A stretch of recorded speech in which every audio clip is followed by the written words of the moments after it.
Today I wanted to talk to you about this blues guy, this blues musician I've been following for a long time, which I think is an absolute blues legend. I think it deserves to be a household name next to the big names we all know in blues. But here's the thing, I never understood why he never got the credit that I think he deserves, why he never exploded and became like this giant blues name. I don't know, maybe you're gonna tell me in the comments, like, what are you talking about? I know him, everyone knows him, but the number of views tells a different story. Anyway, the guy that I'm talking about is Eric Sardinas. I first became aware of him, what was it, 20 years ago, maybe. You still downloaded things from the internet, and I had a huge blues and slide guitar phase, so I just downloaded anything I could get my hands on, and somehow I got this 10-minute long video that it did for a young guitar magazine. It's called Slide Blues Force. I actually found it on YouTube. It has 772 views. This 10-minute long video where he just sits on his couch and just gives all kinds of examples of things that he does, and I just got hooked immediately, and I've been following ever since then. So before I started this video, I've been thinking, why do I think that he deserves so much credit? What is it that I like about him so much? Why do I think he's such a great blues musician? Because I'm gonna play you some of his stuff. He's very much a traditionalist, okay? It draws a lot. You can hear very clearly the Delta blues influence on him. So a lot of what he does draws from this you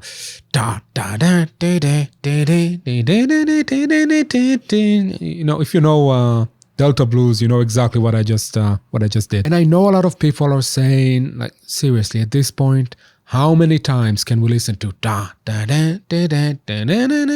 mean, seriously, how many times can we listen to the same note? So the thing about blues, I think, is that you can hear a lot of people playing and you know, they're in groove, they're playing okay, they give the emphasis right.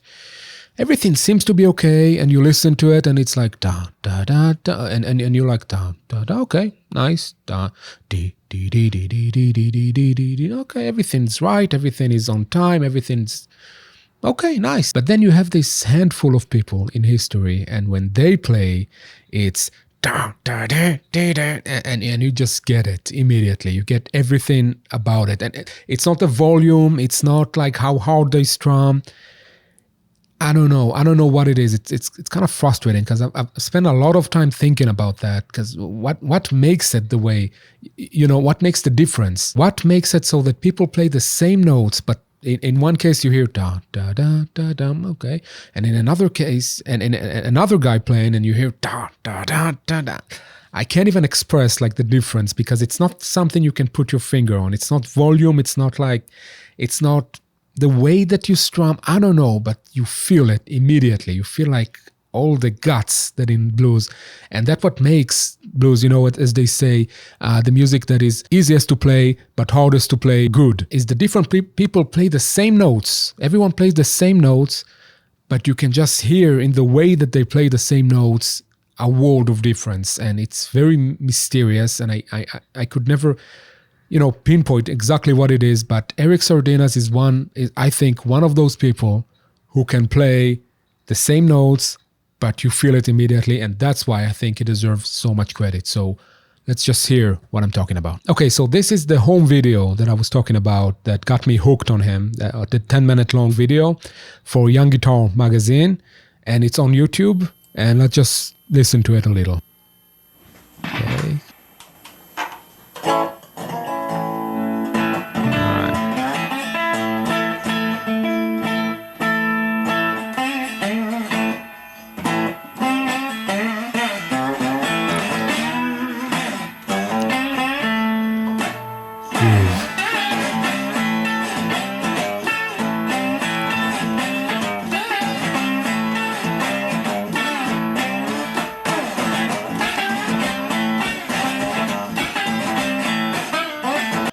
It's something in the voltage, you know, in the electricity, or it just plays like you can see it in his face. I've seen him in many videos. The thing about him, he always has the same setup, okay? He has this Jack Sparrow look. He only plays this electric resonator guitar with a giant capo on the second fret and an open tuning, and it sounds like the action is low. A lot of slide players like the action high, but I can hear all the buzzing happening, and it's part of his like funk style. Oh, and the right hand, always a thumb pick on the thumb, and on his finger something that looks like a finger pick, but not not anything that I know. It looks like I don't know what this thing is. I would be curious to find out. But anyway, that's the setup that he always has on whenever he performs or records or anything that I've seen him does.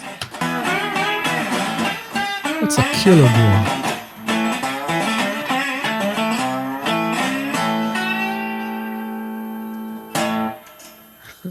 Everything he plays in this video has this like bang in the end. It's also this fluency, you know, the way that the note just comes out all the time, and it always sounds really, really good. Right, so you can learn a lot from this tape. Let's go to one of his live shows, because I've never seen a show of him live, unfortunately, but from what I see in YouTube, he's like on the stage, he's just, you know, he's a killer. You gotta see this. Okay, that's the start of the show. It's from 2008. Rock Palace. Oh, let's just see the comments. The first comment, this should have 1 million views at least. Yes, this should have 1 million views at least. I agree.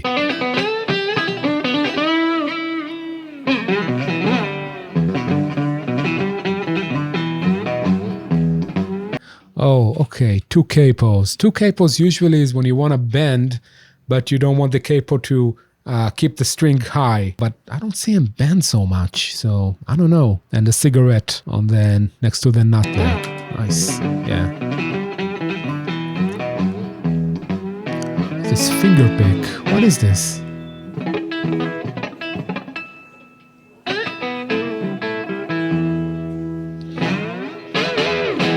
Ooh, Lord.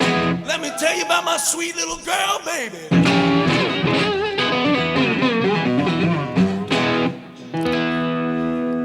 She sure don't treat me right now. See? Traditional.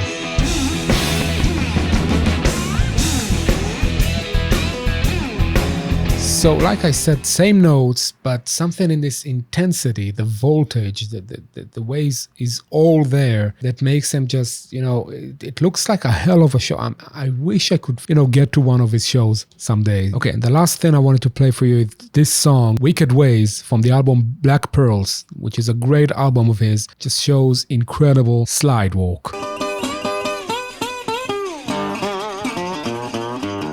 And again, you hear the very traditional like, but just different intensity and a lot more like metal into it. Like a lot of more like, he has this like, you know, so great slide.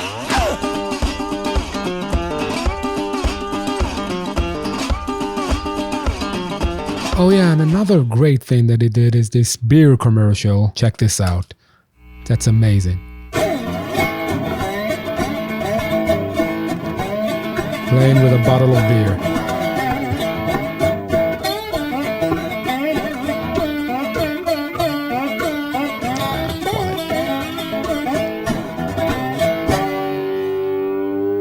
Nice. Berghoff beer, yeah. Great commercial. So maybe the reason he remained relatively anonymous is that he's too heavy for the blues scene, but too bluesy for the rock scene. Something like, or that this kind of thing works mostly live, I don't know, but I would suggest that you add him to your playlist. Before the end of the video, I would just ask you to write in the comments names of blues musicians that you think are underrated. Please don't say Charlie Patton or, I don't know, Mike Bloomfield. Give me someone who's really unknown, really went under the radar for some reason. So someone with 700 views. Let's hear. And I'll see you in the next video. I'd love to read your comments. See ya.